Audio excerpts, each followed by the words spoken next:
Good afternoon, everybody. Hello, hello. Thank you so much for coming. We're going to get started here today, and this is an incredible crowd, and we're so thankful for all of you to take the time today to come join our event. It's really exciting to see you all, to be able to come listen and hear and discuss about one of the most hidden and devastating crises here in the U.S., the water access gap. I'm going to start off today by introducing one of our fabulous members of Congress who's supported DigDeep, supporting this issue, a leader who fights tirelessly for funding and visibility for communities without safe, accessible drinking water, the Honorable Congresswoman Carol Miller from the 1st District of West Virginia.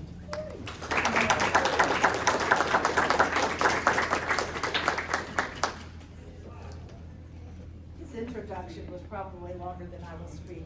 I have been in committee meetings since 10 o'clock and it is sausage making at its worst today. It's just gone on and on and on and on.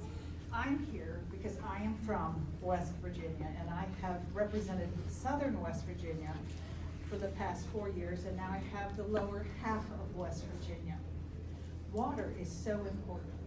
My state has abundant water, but we have a whole lot of water, a lot of people who don't have drinking water or good sewage systems. And so I have worked very hard over the last 4 years to do whatever I could to help them, because pipes just go right into the creek. And during the coal mining years, the houses were stacked so close to each other, there wasn't room for septic tanks. And so McDowell County has been very, very near and dear to my heart. You see people pulling water out of creeks to have water. And we have a wonderful couple by the name of McKinney's who, to me, it's like magic. They're pulling water out of the air using solar power and passing out free water to people, as well as running a food bank. But I do want to thank Georgia McGraw and Eddie George, because they're working so hard in West Virginia to help right this wrong, because nobody deserves to live that way. And so anything that we can do to help put clean water and clean wells and have the proper sewage treatment, I'm behind you. And so that's what I've been doing in West Virginia. And I mean, that's it in a nutshell. I don't have to say anymore. Just thank you for what you're doing, for your passion, for the direction we're going. I was really proud to provide 35 families with water last year. I mean, when you think, you all from these big cities, if you've ever been up a holler and you know how spaced people are, and I see the smiles of people who really know what a holler is. My chief of staff was from Long Beach. He kept saying, "Is this a holler? Is this a holler?" Because he was dying to see a holler. But once you, it's the same that we have with broadband. You know, we are geographically challenged, and yet we are geographically so gifted with the beautiful pure water that we have that starts at the top of our mountains. God bless you all. Thank you. I'm done.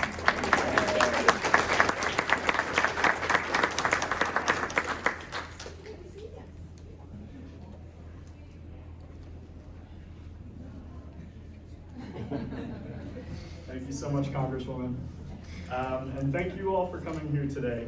We're really excited. And I want to start off with a couple of things, but I wanted to begin by acknowledging the land upon which we gather here in Washington, D.C., the traditional and ancestral territory of the Cochdang and the Piscataway peoples. We also all inhabit land that was tended by the hands of people stolen from the African continent to bring prosperity and fortune to colonists on stolen land. So I'd like to take a moment to express that sadness about this history and give you all a moment to reflect on the ancestral lands upon which we sit, the losses that may have been suffered and continue to be suffered by so many generations of people that lack the basic right to water and sanitation in the U.S. So just a quick moment of reflection.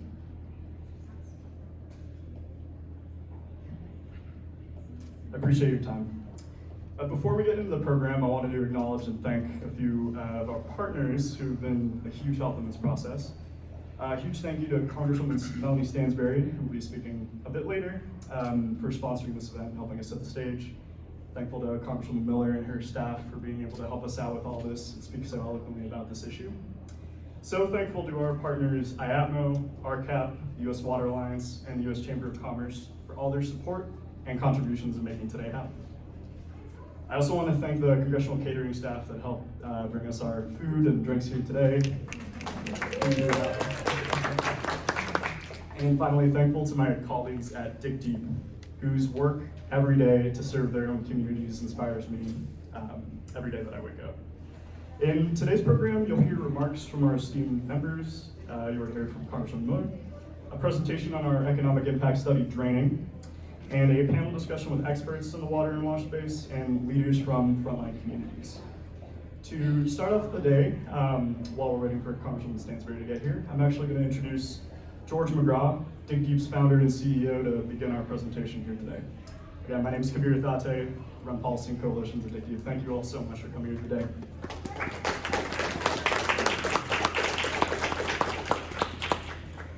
Next time we need some jock jams in between.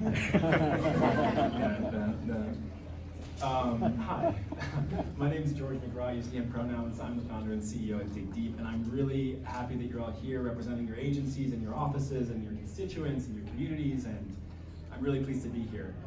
DigDeep is a national nonprofit organization based in Los Angeles, helping get running water, working taps, and toilets to the 2.2 million and growing Americans who don't have those basics.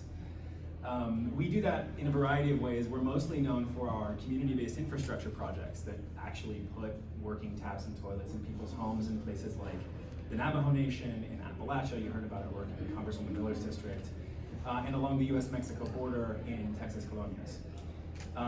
We accompany that work with a whole host of other resources to try to build a sector solving this problem together.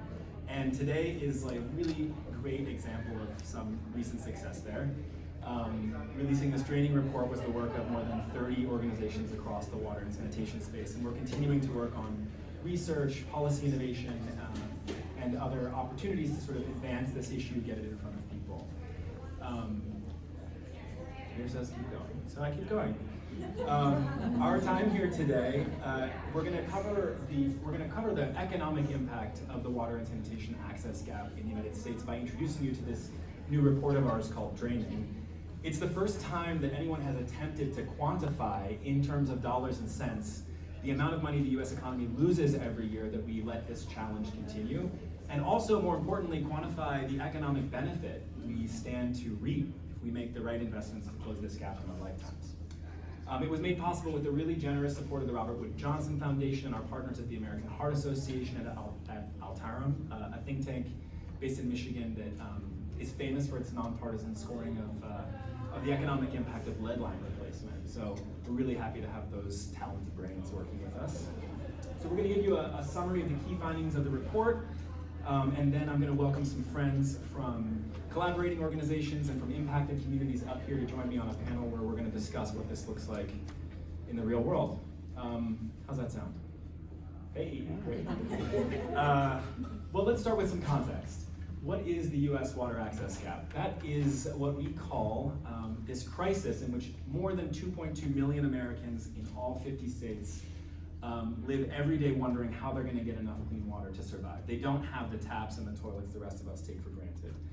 This problem is really conservatively costing the US economy $8.58 billion every year that we let it stay open, this water access gap.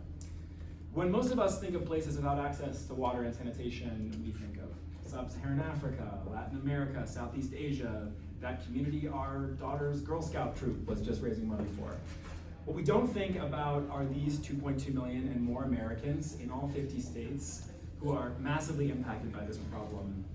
We published a study with many of the folks, many of the friendly faces in this room in 2019 that I co-authored with Radhika Fox, the now Assistant Administrator for Water at the EPA. At the time, she was running the US Water Alliance, and that report found that not only are these millions of Americans facing this reality every day, but that race is the strongest indicator of whether or not you and your family have access to water. Indigenous folks are 19 times more likely than white families not to have access. Black and Latino families are twice as likely.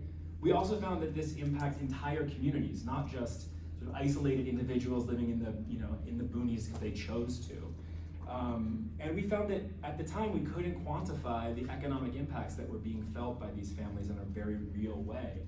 And so we lead these interactions with homeowners and with clients and with their communities, and they speak to us about what an impact this had in their lives and really how much money this cost them. So as soon as we finished that report, we sort of set out on the journey to publish this one. let's start by putting that in a more personal context. So I took these photos in 2014 on one of my first trips to the Navajo Nation, which many of you know is the largest reservation in the US. It's the size of the state of West Virginia, and about 30% of people there haul water home every day. If they're lucky, they buy it at the store, they take a shower at a truck stop or at school. If not, they walk out of their home or go on horseback to a pond or a windmill or a livestock trough and haul out water, often that's dirty, to use throughout the day. One of the first families I ever met in this work, as my background previous to this was working in WASH internationally, was the family of Brenda Johnson, who's here on the right. And she lived in a multi-generational house with her her mother, Lindsay, and her daughter and granddaughters. And Brenda's family, when we showed up on a water truck, poured out of the house and had buckets and barrels and cups and mugs and pickle jars and anything that would hold a drop of water. And we all sort of made this fire brigade line and passed everything into the house. And Brenda herself ran out of the house with a big stock pot, and she filled it right off the truck and went into the kitchen. And I grabbed a bucket and I followed her in, and she started making tamales. I said, "Oh, this is so lovely, you're making tamales, are you having friends or family over?" And she said, "No, I make these tamales, I'm gonna put them in this cooler, and I put a license on, and I walk down the hill and I sell them. That's how I make my income." And she explained to me that her husband, who worked at a garbage sorting factory about 50 miles away from her house, had been injured at work. Something dropped on his foot, and he couldn't keep the wound clean at home. So it had become infected, and eventually he contracted gangrene. And he was placed in the hospital 50 miles away, where he had been treated and recovered and had been discharged, and was living for more than a week on the streets of Gallup, waiting for clean water, because clean water, without clean water, it was no tamales, and without tamales, there was no gas money, and without gas money, it meant that he couldn't come home and support his family. So, Brenda's family and many of the families we serve at DigDeep really live on a cliff's edge, of economic ruin, and this access to water is really their lifeline. So we set out to find out, what do coping mechanisms like the one Brenda and her family have to go through routinely, what do they cost her family? What do they cost her community? What do they cost the broader US economy? And that's how we came up with that $8.58 billion number. If you were to take that number and divide it across the documented cases of lack of access to water and sanitation that we included in the study's population, that averages out to about $16,000 per family per year. Now, that's more money in most cases than these families make in a given year.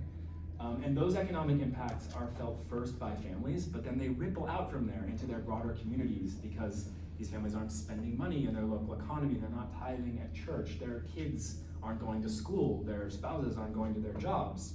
And that in turn ripples out into the broader US economy, even rolling up to impact GDP. In this report, Draining, which, if you haven't seen it by now, looks like this, we analyzed a variety of nonpartisan, publicly available health and economic data from health agencies, from all over the federal and state government spectrum, from other nonprofits, from really respected research institutions. Our methodology, I think, takes up like a quarter or a half of this report, so you can get into it if you're wonky. We measured 5 primary sources of economic costs that roll up to that larger number, that $8.58 billion that I mentioned. And the first are physical health costs. This is primarily a couple 100,000 new cases of preventable waterborne illness every year from people who are hauling water that's not safe to drink. Surprisingly, it's also 36,000 new cases of type 2 diabetes every year, because many of these families have easier access to sugar-sweetened beverages than they do to water, which also can be more aggressively marketed and may seem like more valuable for the dollar that people spend on it. Mental health impacts are the next, and we estimated 78,000 cases of preventable mental health disorders that require medical attention, hospitalization, things like anxiety, depression, suicidal ideation. Millions of lost hours from work and school. And while we couldn't include them in the study, we know that especially lost education hours have a generational impact in these families. That students not going to school, their kids and grandkids are less likely to go to school, less likely to graduate at a high degree, and less likely to earn. Finally, you have the water purchasing costs and the knock-on impacts to GDP. So each of these families is spending a completely unnecessary $1,300 at minimum every year just buying the water they need to survive outside the home. And all of these impacts taken together are causing almost a $1 billion completely preventable hit to GDP.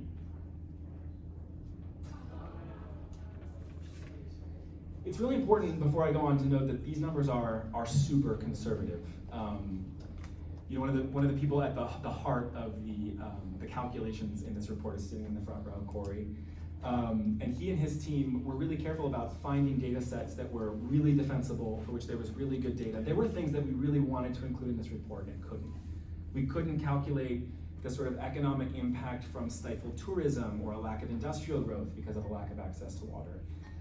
We couldn't quantify things like back pain from hauling water. We couldn't quantify the loss of cultural institutions or cultural knowledge.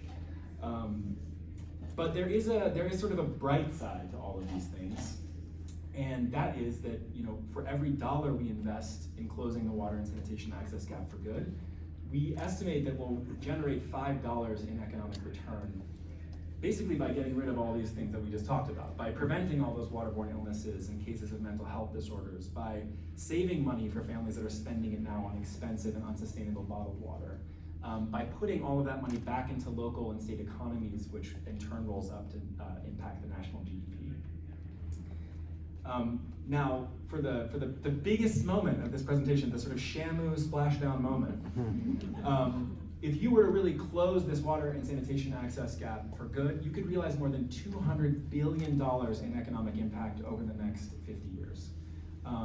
We said 50 because, you know, we think it is going to take a minute. Also, it's a really conservative estimate of the lifetime of the initial investments.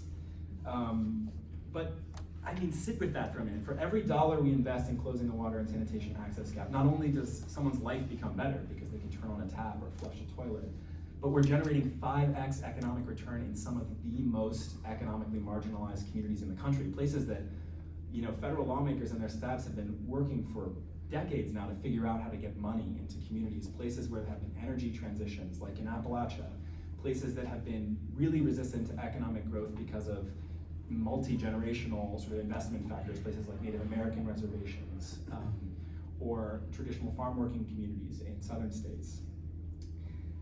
Closing the water access gap can create this $200 billion of economic value over the next 50 years, and federal policy is going to have a really big impact there. In fact, the federal government is the biggest player in solving this problem. Also, they've been the biggest player in creating this problem through the uneven and inegalitarian way that investment was initially made, in many cases bypassing the communities that we work in today. That's why we're going to talk about policy recommendations briefly. And I say briefly because these really deserve more time and attention than we have here today, so I hope you'll take the text home with you back to your office and use not only the economic data to sort of underpin your arguments. I mean, we really made this report for you to make your arguments in committees and with your fellow staff members and with other members of Congress, you know, give them real teeth, a real understanding of what this actually costs and what the economic upside really looks like. So we're all here very familiar with and grateful for the bipartisan infrastructure law. It's an incredible historic investment in our nation's infrastructure, including $55 billion in new spending for water and wastewater systems. But the hard truth when it comes to this issue is that the BIL was never designed to close the water access gap for good. It will result in first-time water and sanitation access for some families who have not had it, but it will not close the gap at a time that the gap continues to grow every year based on the latest census estimates. So, what steps can we take to get this done? In the report, we outlined 4 broad categories of steps. The first, no surprise to anyone, is investment. Not just increased investment, and we're not talking about a lot of money here. I think the upfront investment in the first 10 years is estimated to be only about $18 billion, the same amount of money we spend on ice cream every year.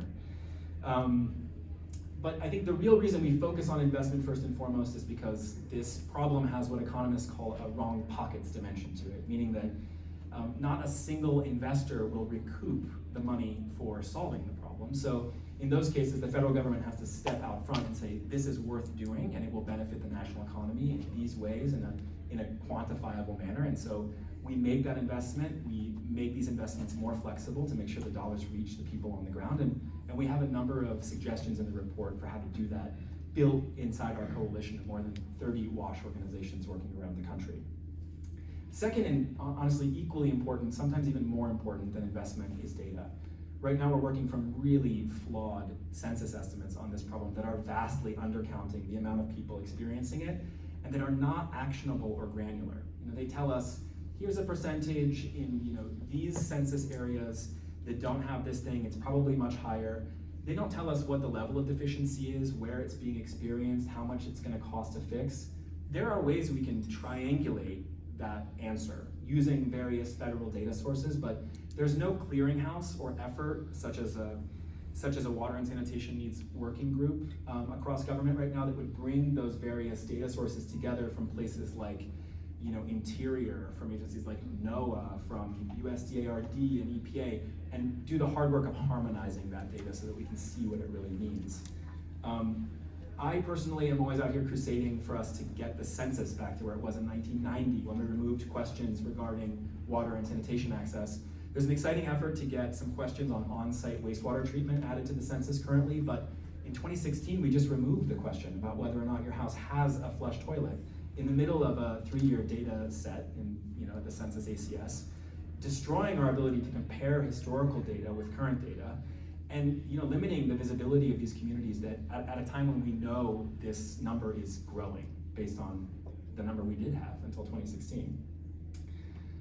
Finally, we suggest that we need to band together as a country and treat this as a crisis. I think, especially with additional water systems falling offline in places like Flint and Jackson, Mississippi, those are the canaries in the coal mine. And this crisis is only going to get more intense, so we need to confront it as such. We need to get out in front of it, use human rights language. I really encourage our members of Congress, our legislators, folks from the executive branch to get on the record about this issue, create plans collaboratively to solve it. And we're here to help. And the final piece of this doesn't belong to government, it belongs to this growing WASH sector, which I think is really well represented in this room and in this study. More than 30 organizations from university institutions to funders to community-based organizations, think tanks, lawyers, federal agencies, all sorts of people came together to make this report happen. That kind of collaboration is happening more and more in this sector. You're gonna have invitations to a lot more finger sandwich parties like these. And my hope is very much that the work of that sector will help our government partners, arm them with the data and the on-the-ground insights and the community connections they need to make good governance decisions.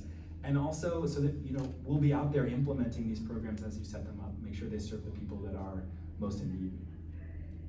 So that is the basics of the report. That's the TLDR, but you do have to read it. So take that home with you. If you don't have a copy with you on the chair or next to you, there are plenty in stacks, and feel free to take several back to your office with you.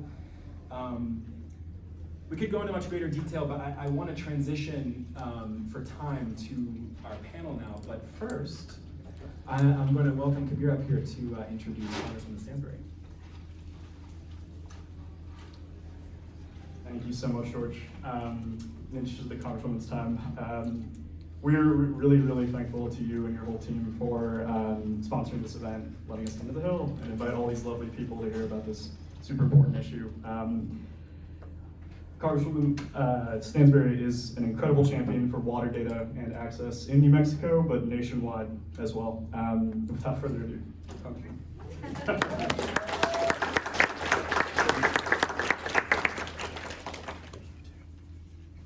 Well, good afternoon, everyone. It's wonderful to be here with you this afternoon. My name is Melanie Stansbury, and I am deeply proud to represent New Mexico's 1st Congressional District. And for those of you that are not familiar with New Mexico, I represent the heart of central New Mexico, which includes Albuquerque and the surrounding tribal and rural communities. And like many of the communities that we're talking about in this report and around water access, New Mexico is one of those places where in some of our communities, over 50% of the population do not have piped water into their homes. And I think it is really unimaginable for many of the people who work here in Washington, D.C., whether you're an elected official like me or a staffer, to comprehend that if you haven't actually seen it on the ground and understand what that looks like and feels like. I want to congratulate DigDeep for your work and all of the community partners that are here, but I wanted to take a moment before I kind of dive into the report to just share a little bit of stories and a little bit of the reality. This report is really about the economics of water equity and security, but I think it's important that we talk about the reality for the lived experiences of individuals who actually live without access to water.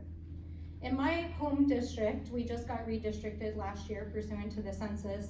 Up until last year, I represented a community which is a chapter of the Navajo Nation. It's the farthest east chapter of the Navajo Nation, known as Tohajale. If you ever fly to Albuquerque, it's the largest metropolitan area in New Mexico. There's 1 million people who live there. And if you drive 35 minutes west of Albuquerque, there's a community of Navajo people, Renée people, who live in a canyon who do not have drinking water in their homes. 35 minutes from the largest metropolitan area in the state of New Mexico. This is a crisis, but it's a crisis that has been in the making for over 150 years. And at the very beginning of the pandemic in the spring of 2020, I was serving in the New Mexico State House. But I'm a water resources professional by my trade and training. I've worked in the field for over 20 years. I started my career as a water science teacher working at our State Natural History Museum. I took kids out all across New Mexico to do water quality monitoring and learn about their river and their bosque. I spent a lot of my graduate career and my research career working with our national labs and universities to understand water equity and infrastructure. And then I ran for the State House after serving as a staffer at OMB, where I actually worked on tribal water rights settlements and water infrastructure funding. And as a Senate staffer, I returned home and ran for office. I was elected in 2018 and took office in 2019, so a little over a year after taking office, the pandemic hit. And to emphasize what a crisis looks like when a moment of disruption happens, these households that we're talking about that do not have access to safe drinking water are in some cases like Tohajale, a short drive to Albuquerque, and in other cases are 100 miles from the nearest place to actually gather water. For the families, the individuals that do not have piped drinking water to their homes, they have to get in a vehicle or get a family member to take them, in some cases 100 miles, with a container to go fill that container with water and bring it home. At the height of the pandemic, the Navajo Nation, in order to protect the people from the pandemic, made the decision to close the chapter houses, which are one of the primary places where people go to actually collect water in order to protect public health, which meant that we had elderly people, people with disabilities, and thousands of Renée people across the Navajo Nation who suddenly did not have safe drinking water.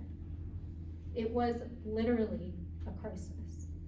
And luckily, due to organizations like DigDeep, due to some of the philanthropic organizations that are here today, some of the nonprofit organizations, our state governor, our National Guard, and some of our federal partners, we were able to get emergency trucks out to many of these households to literally save lives.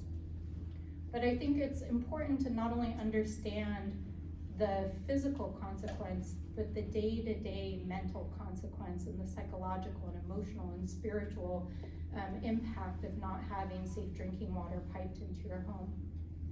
In Tohajale, we just recently secured funding to build a new school through the federal budget. And this community is settled in this particular canyon because when the US government took Renée Navajo people on the long walk to contain them while the US government had declared war on the Navajo people, this particular community ended up in this canyon. And it never really had suitable water supplies, but also the US government never invested in basic infrastructure. And over time, the actual infrastructure that was put into place delivered water that literally, when you turn the spigot on, runs red and brown. The water cannot be used to wash dishes, it cannot be used to cook, it cannot be used to bathe in, it cannot be used to wash your clothes in. And so every single day, every single week, there are thousands of people who live in this community who have to drive to Albuquerque and fill containers so that they can do basic duties. Now to think about that, just think about what that means. I know if you're sitting in this room, you already do think about these issues. One of the chapter officials who we've been working with in this community school is a woman named Nora Morris. She's the chapter vice president.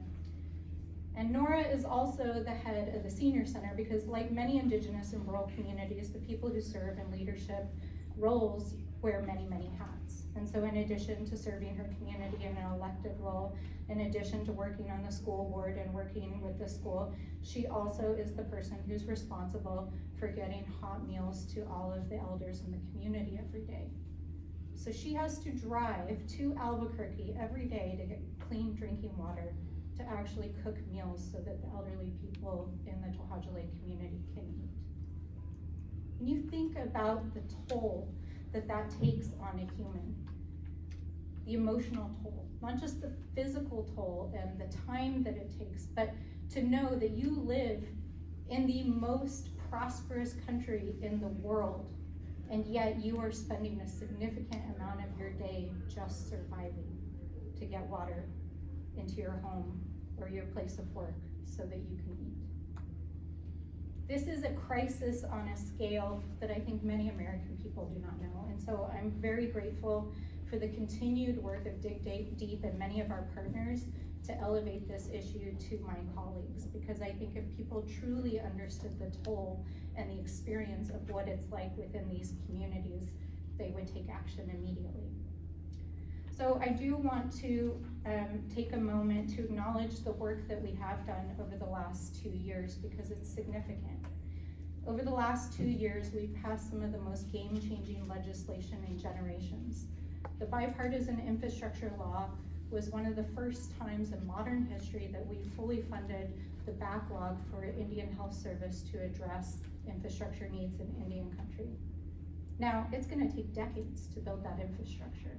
And to actually get pipes to people's homes, we don't know how long it'll take. It may be another generation before our communities actually see the benefit of it. And what we know is that on the ground, many of these communities, like I was just describing Vice President Morris, people are wearing many, many hats. So the ability to even apply for these funds, to work on behalf of their communities is a huge, huge hurdle that many of our communities are facing. In addition to the tribal funding that was included in the infrastructure law, there were billions of dollars included in that bill for infrastructure funding for Western irrigation and other water projects. And there was a significant hundreds of millions of dollars put in to help fully fund a number of our Indian water rights settlements. And I really want to emphasize that to a room of policymakers, because these settlements are not just about responding to the federal government's trust and treaty responsibilities to protect tribal rights, but they usually include infrastructure funding to bring fresh drinking water and wastewater services to communities. So they're a very important tool for doing that. My office has been working night and day on these issues on behalf of our communities, and of course also in support of the Inflation Reduction Act, which a lot of people don't know also included hundreds of millions of dollars for Western water infrastructure. So we've made a lot of progress over the last 2 years in terms of making a public commitment to addressing these issues. But whether you're a mother in Flint, worried about whether or not you can turn on the spout and whether that water will be safe for your child, or you're a grandmother living out in the Navajo Nation who has to haul water hundreds of miles every week, the reality, the lived experience for our communities is that we have not as a country yet fulfilled our responsibility to ensure the basic human rights of our communities by providing clean and safe drinking water. So we've got a lot of work ahead of us. And I am especially grateful for this study. I think that some of the information that it includes, including the costs of inaction for our nation, are important. But I often say this, that at the end of the day, you have to inform the mind, and that's really what this report does, right? It provides compelling data, facts, and figures that help to build an evidentiary basis upon which we can know that the investments we make as a federal government will be a good return on taxpayer dollars. but you also have to inform the heart. And so for any of you that have not been to a community where people have to haul water every day, where they can't use a toilet in their home, where they can't take a bath in the shower, I encourage people to really understand the psychological and the emotional toll of not having access to the most basic essential need of life. So thank you to DigDeep for having us here. There's a lot of work ahead of us. We're working to get more funding set aside for these issues. Among some of the big policy needs, our communities cannot afford to pay back SRF and Clean Drinking Water Act loans. We need more grants. It's just a fact. And so as we're working to address the gap in our water infrastructure, we really have to make sure that our lowest income and underserved communities have access to cash and technical assistance to actually build the infrastructure that will enable them to thrive. We will be reintroducing my Water Data Act, which is a bipartisan water data bill that will address many of the data recommendations that were in this bill. We passed our nation's second Water Data Act in New Mexico during my tenure in the legislature. We have to make those investments in upgrading our data and understanding the situation on the ground. And finally, this is my plea, anytime I have the opportunity to talk to people who work on these issues, we have to address the capacity gap on the ground, because our communities need extra help. They need assistance. They need folks who can actually come and visit and listen and be a part of the community and be employed within the community to work on these issues. And it is perhaps the biggest hurdle that we face as we try to address these issues. So I thank you all for your commitment to water equity, and really thank you for the opportunity to be with you all here today. Thanks.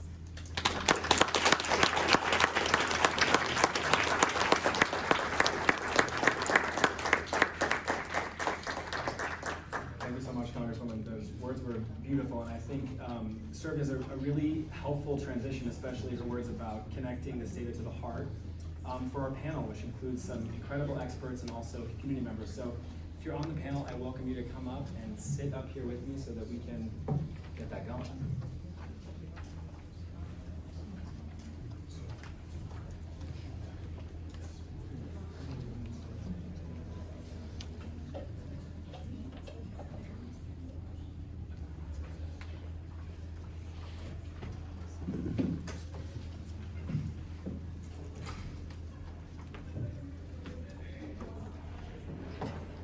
So for those of you keeping an eye on the clock, we're going to go a little bit over time. We will have some time, maybe 5 or 10 minutes at the end of this panel discussion for questions. So think about those, jot them down. First though, I'm going to introduce our panelists. I'd like to welcome Shanna Yazzie. Shanna is a project manager for DigDeep's Navajo Water Project. As the lead for our Navajo Mountain Project, Shanna and her team work to provide drinking water to large and small communities across the western side of the Navajo Nation. Her team played a key role in providing hot and cold running water to elders and high-risk families throughout the pandemic, reducing the risk to COVID exposure for many. And Shanna's also a small business owner and a professional volunteer across the reservation. Welcome, Shanna. Thank you. Next is Eddie George. Eddie is a water and sanitation technician, as well as a community engagement lead for our Appalachia Water Project in McDowell County, West Virginia. Eddie leads client relationship development and survey processes, serving in a key role to ensure our full understanding of household needs across Appalachia. Eddie also coordinates donor, media, and government visits to Appalachia Water Project sites. Eddie recently coordinated a visit by the EPA administrator, which was quite a production. Prior to joining DigDeep, Eddie was in sales and marketing, as well as working for one of the largest contractors in North America, Brasfield and Gorey. So Eddie really understands this issue from top to bottom. Thanks for being here, Eddie. Next, we have Olga Morales-Pate. Olga is the new CEO of the Rural Community Assistance Partnership, or RCAP, a national network of nonprofit partners with over 300 technical assistance providers across the country. Olga spent the previous 19 years at RCAC, the Western RCAP, where she ran community and environmental programs, led RCAC's regionalization work, and authored legislation that established the New Mexico Colonial Infrastructure Fund. She previously served on the EPA's National Drinking Water Advisory Council as an appointee of President George W. Bush, where she led advisory efforts on issues such as climate change, hydraulic fracturing, and other issues. Thanks for being here, Olga. And finally, to my right, we have Renée Willette. Renée is the Vice President of Programs and Strategy for the U.S. Water Alliance, a national nonprofit organization advancing the policies and programs that build a sustainable water future for all. There's no better tagline in the water world than that one. And privately, or as an aside, the U.S. Water Alliance has been an incredible partner in all of our research work at DigDeep, including the first piece of national research on this issue, Closing the Water Access Gap, which, if you haven't read it, is a really incredible piece of research.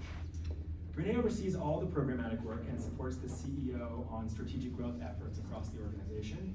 Prior to joining the Alliance, she served as the water sector leader for global engineering and architecture firm Stantec, and was the director of strategy initiatives for the San Francisco Public Utilities Commission, and served as a senior staff in 2 San Francisco mayoral administrations. Welcome, Renée. I'm gonna kick it all the way back and start with you, Shanna. So many families on the Navajo Nation don't have access to clean running water. Can you chat through your own experiences, really help us connect this data to a real person's life? Yes, I can. Thank you. Yeah, just grab it. Take it, Renée. Good afternoon, everybody. Thank you again for that question. Before I came here, I had to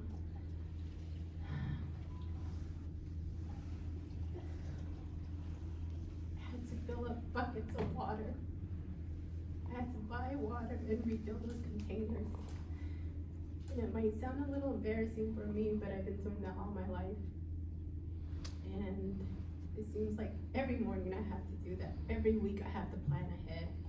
And I have to, it's kind of like meal prepping, Everybody has a schedule of figuring it out before so they don't have a chaotic moment in the middle of the week. So I've been doing that all my life. And I feel like for the first time I've openly said it in front of some amazing people here. And it kind of overwhelmed me just a little while ago that I've never done that. I have young children that have to go to school. I have to heat up the water on a propane. We have to find cool gadgets on Amazon to make it look like we have running water in some way. And I took my kids out of the city to kind of figure that out so they don't why did you bring me back home, our own homelands on Navajo Nation? And I feel like I've done a really good job because when they get asked, how is it living without running water? They said, it's good, but I do all that work before they wake up in the morning, so they don't see that. And I'm not the only person that probably does that. Probably all the mothers and fathers and grandmothers have, because when I was younger, I thought it was normal. My mother prepared by having a truck all the time, with having barrels of water, having coins of quarters in her pocket or in her vehicle to constantly refill those containers. And I didn't realize until I became a mother, we do all this before they wake up so they don't see that they have a harder life than anybody else. And we want our kids to be normal just with the other kids as well, even outside Navajo Nation. We don't want them to feel like they have a struggle when really they do, but we learn as mothers to take on that struggle really quick under the covers as much as we can. And so for us, it's always been like that. And every day, I'm so thankful for going out into the family, and when I see mothers, I see veterans, I see elderly, disabled, we go above and beyond as DigDeep employees there. We even chop some firewood for them because we know the hardship on the back of it's taking on the toll of their physical health. So my employees, my team does that, and I always go home and we always figure it out as well. So I think I wish it sounded really easy, it's not, but I can make it sound really easy. So, thank you. Thank you, Shanna. Thank you for sharing that so candidly. Eddie, you live in Appalachia, where you've seen folks flush wastewater out of the back of their houses into streams, which are, often also a source of drinking water in your community. Tell us a little bit about your experiences with the water access gap and some of the issues that people in McDowell are dealing with. First, I'd like to say thanks everybody for being so kind and caring with your time today. So I'm a native son of Appalachia, Roach specifically. My grandmother was directly affected by the water and sanitation gap. I witnessed it from a very early age. My grandmother didn't have running water in her home until she was 70. My father, he was also a coal miner for 30-some years, so you got both sides of it, right? You have things as simple as going to buy bottled water is, in that area, is still, that's a burden. You're talking about a county that's below the poverty level. It's not, I think, we can sit and we can talk about this all day, right? But it doesn't do it justice unless you see it. There's an awareness gap there. We've been talking about it. As being a native of West Virginia, just quite frankly, we've been misrepresented a lot, to be perfectly honest. But seeing someone's face when you're hooking this water up makes everything we do worthwhile. This organization is a wonderful organization. I've been with them for a little over 2 years now, and I can tell you that everything from the top, that guy down there, to the bottom is absolutely genuine in what we do, and it makes a substantial difference in the people of my community's life. This is from a well. Would y'all drink this? No. That's what we've been drinking. I thought it imperative to bring that. That's what my people's been drinking. Thanks, Eddie. Olga, Congresswoman Stansbury was talking about the importance of technical assistance, and RCAP has a really unique relationship connecting rural communities like Shanna's and Eddie's across the U.S. How does the water access gap affect rural communities across the nation? Thinking of this training report, would better data help these communities? What else is needed? Oh boy, that is a loaded question. Definitely data would help, but to Eddie's statement, I think either you have, until you have seen it or lived it, data itself doesn't do it enough justice. How do we convey the stories of the communities that Representative Stansbury talked about? I have a history with her working back in New Mexico. I am from New Mexico, I come from Colonia. I lived the conditions that she was talking about. Those are the communities that we work with. And I feel like sometimes data, the way we present it, it's very customized to whoever the audience is. And sometimes it fails to really talk about the human side of the stories and how it impacts. Thank you for bringing up the importance of the report that you put together and how, and to put a price tag, because one of the things that I say, I have worked many years, 20 years doing technical assistance with communities, and I'm always gonna be a technical assistance provider above all. But one of the things that we don't document, for example, is the time that it takes for a person to drive 100 miles to bring water. It's not only the cost of driving to the 100 miles, but what is the impact to their family? What else are they missing? And how do you put a price tag on that? And so there is so much data. So when we talk about data, let's begin to define what that looks like. Because I feel like so much of the data that we have now speaks to the audience that we're trying to get to, and it leaves the human part out. So I think that we need to humanize some of that data for it to be more impactful, because these are the realities of a lot of our communities, but we're not really doing a very good job conveying what the needs are and the impact that it has beyond, like I said, driving an hour or 2 hours to get drinking water. What is that also taking away from their families? The parents driving to the community, to the store to bring water and taking away that time from their kids and doing other things that are important with their elders or whomever it might be. We're not capturing that data. And I think that's very, very important to the impact on this injustices that we have in our communities. Beautifully said. I think so often we hear from our clients when we go back to their houses to talk to them about the impact of the work. We expect to hear about work and school, and often people just want to talk about the extra time they have to play with their kids, or to be home, or not, just to be, you know? On to you, Renee, and we'll share this microphone, so I'll pass it to you in a second. With the expansion of new funding, including the IIJA or the bill, this is clearly a really important moment in U.S. history. for investment in water infrastructure and infrastructure as a whole.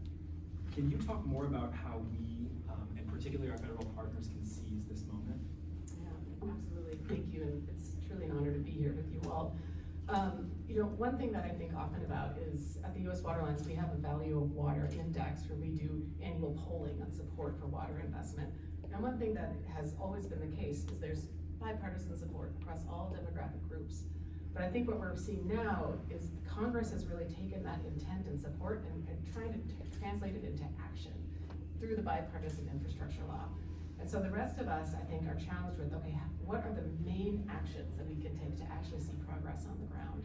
And I like to think about three major categories that I think we need to move towards, and that's effective, community-centered technical assistance that really focuses on wealth building in partnership with the community members and making sure the benefits of water infrastructure investment are kept with the community.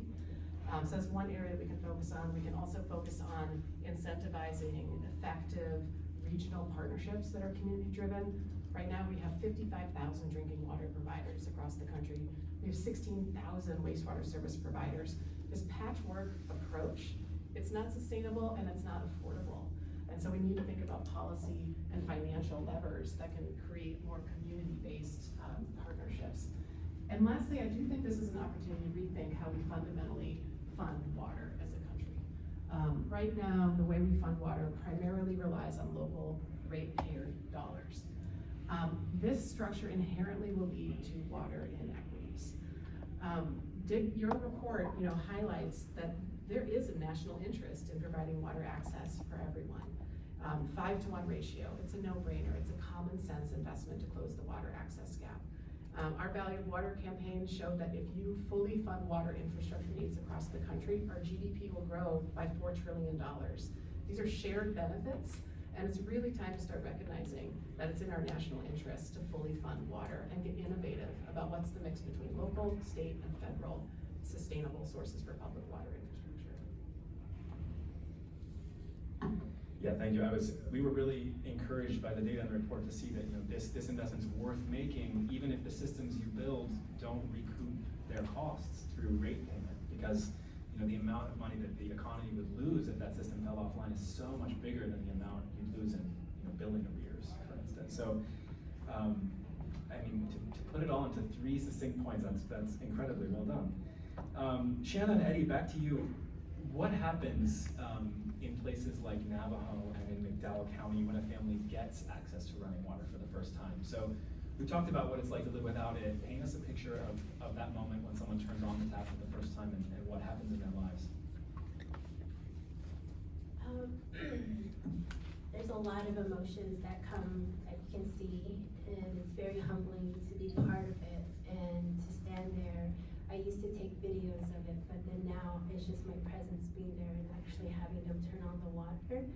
So I think one is disbelief, because they've had a home built for them for maybe over 50 years. It had a bathroom, a shower, a sink, and they've never been able to use it before. And now that they're able to turn on the sink, I think one of the main things is relief, stressless, being thankful, being humble, and still learning how to conserve water at the same time.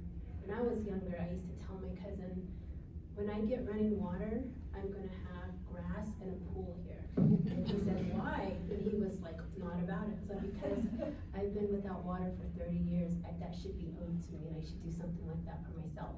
But I live in a drought, so.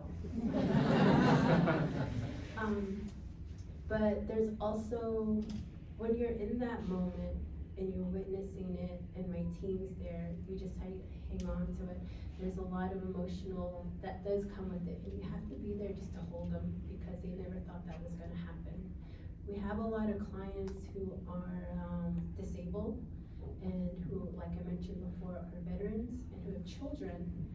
So when you get water, you have more time for your children. I spend a lot of time away from my son right now, and one of the things is he doesn't want to participate in sports because we're conserving water for the cooking. And I said, why do you not want to join track? He said, because we need that water to cook, so I don't have to shower after I come back from track practice. And so I'm trying to figure out and still look on Amazon gadgets for new cool things, and there's like something called a shower peel pocket that you go camping and you wipe down your body. And so I'm trying to figure those things out for him so he doesn't feel like he can't do these things like everybody else is doing.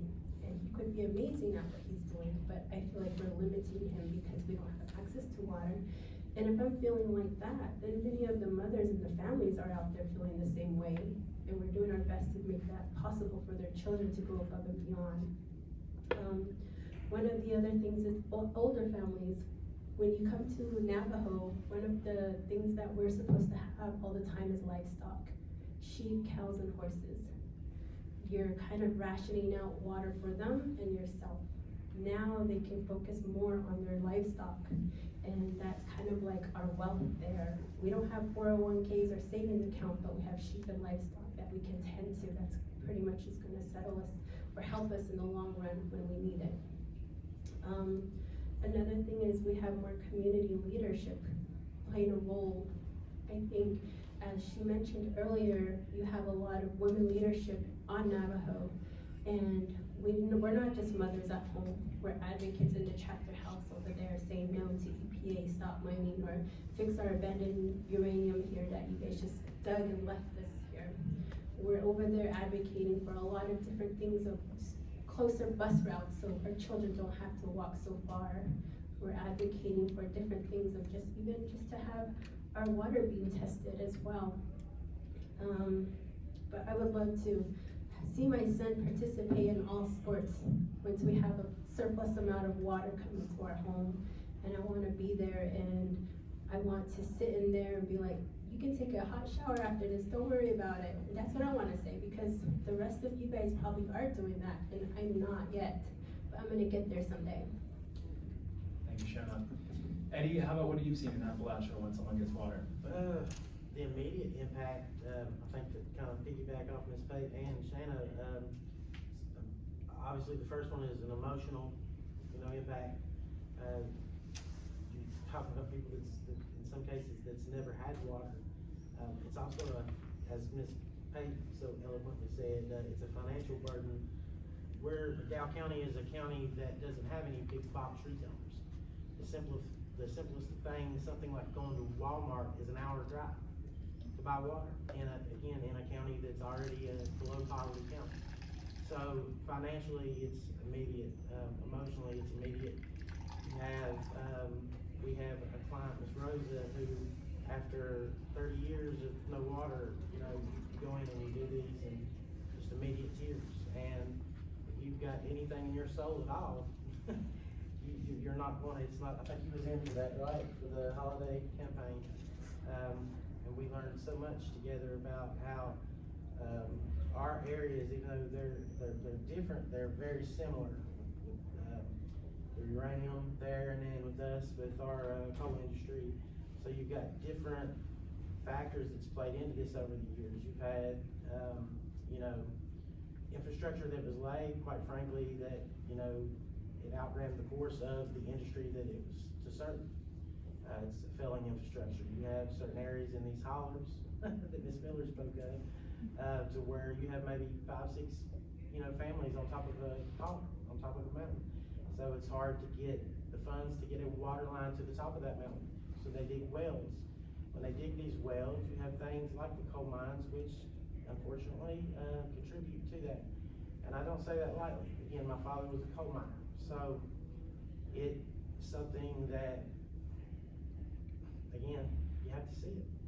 You have what we call straight piping, where raw sewage is dumped into our rivers and our streams.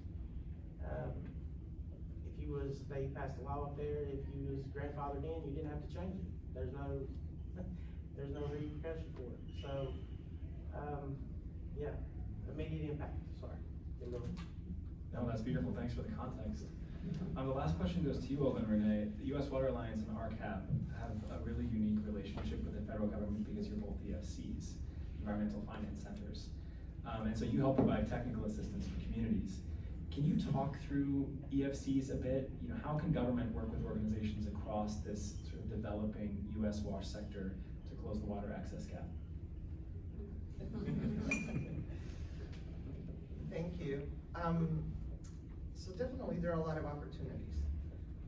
I haven't been doing this kind of work out in the field for 20 years and beyond.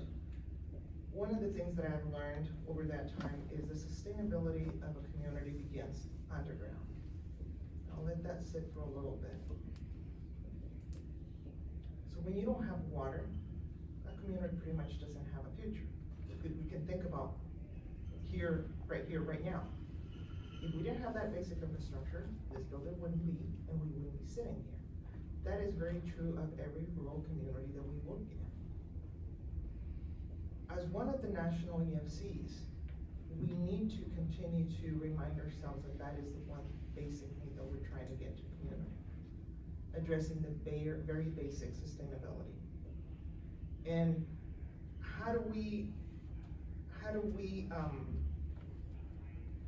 work with the different agencies? How do we make sure that we extend or we farther the dollars, the federal dollars and the investment? That is the real challenge, because what we have right now, and I've been saying this, this week is our fly-in week, and we've been having meetings with different committees and different, it feels like a very old weekend, it's only Tuesday. Different legislators. It's not so much about the front end of this funding that it's a concern. We've been doing this work long enough to know that we can make a lot of investments in a lot of the communities. If the sustainability piece is not there, those federal dollars will not make a difference. So when we talk about sustainability and the capacity of these communities, we need to talk about the human piece and the investment on the human element, the human infrastructure.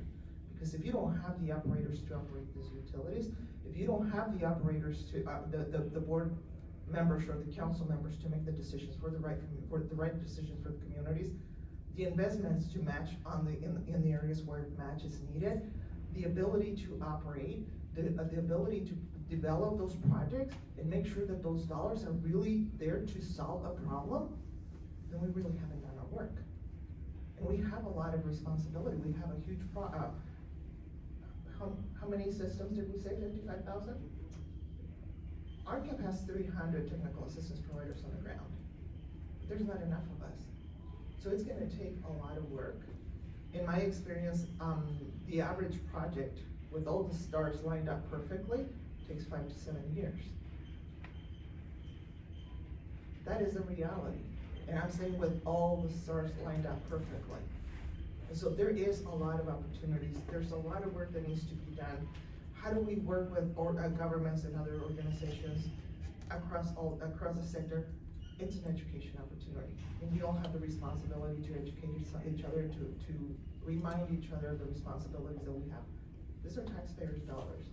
But we also want to make sure that it's not just the investment on the front end, it's the investment on the back end that it's really gonna get to a solution. Because if we have a piece of infrastructure that is still not addressing the basic human needs, we haven't done our work. I completely agree, Olga, and I think I'll just add that, you know, the U.S. Water Alliance, we're a new national EFC, and I think what we're looking forward to is partnering with you and other technical assistance providers and really thinking about bringing a one water and water equity approach to our work with technical assistance. And I think something that we can all collaborate on is, you know, historically, measures of success for technical assistance has been how many dollars have you spent? How many projects are on the list? That's not the right metric of success. I think what Olga speaks to and what we've all been talking about is, you know, how are water infrastructure projects being leveraged to support communities in thriving? And I think that we need to think about a more holistic outcomes-based approach for these technical assistance dollars, and it is going to take a cross-sector mindset and implementation. And with the Alliance, you know, we're excited to bring our private sector partners to the table, community groups to the table, philanthropy to the table to support this, because it's going to take everyone. If I may add, the one thing that I think we're doing different this time around, because this is not the first time that we've gone you know, we all have been around for more than 10 years, so we know that there's been other federal funding opportunities. We've learned from those lessons. And one of the things that we're doing different at RCAP, and I'm leading that effort, is creating regional partnerships where it's viable, where communities are ready to work together. Because the other piece of the sustainability conversation that I think it's very important to talk about is that it needs to be, for it to be sustainable, it needs to be more than the water piece. We need to start talking about economic development, the health issues that communities have, and things like that, the other things that make a community a community. Yes, granted, it begins with the water and it begins underground, but we cannot be limited in that sense, because then part of the model that we've been operating under for the last 50, 60 years is that we continue to fund communities, small communities to stay small. So part of the model that we have right now is not working. We continue to do the same things we've been doing for the last 50, 60 years. We will continue to have the same conversations. And why are we expecting different results? That's the definition of what? Yes. So it's really an opportunity that we have before us to take a different approach and collaborating and creating, not only with agencies, but communities, creating that partnership. And RCAP has been leading that effort. I have been leading that effort for 15 years. I made a commitment about 15 years ago that I was gonna work myself out of a job. It's probably not gonna happen in the next 700 years, but I'm committed to it. Beautiful. Well, we are a little bit past time. I'm really grateful for everyone being here. The panelists, myself, Kabir, others from this effort and from DigDeep will be here in the hallway to answer questions for you. Please take more of these reports with you. We have stacks of them outside. They can save us a bundle on postage. Thank you so much for making the time. For those of you that collaborated with us on this report, it's been an honor for me and one of the greatest honors of my life to work on it and work with you every day. To all of you, thank you for coming from all over the country and all over the city to be with us today. Share your expertise and your personal experience and share so candidly and so beautifully, and for trusting us with that too. So on behalf of DigDeep and the partners, thank you for coming. Please join us tonight for a reception at Xylem's Reservoir Center, which is on the Capitol waterfront, just steps from here. The details are here on the slide, and I'll stay up for a couple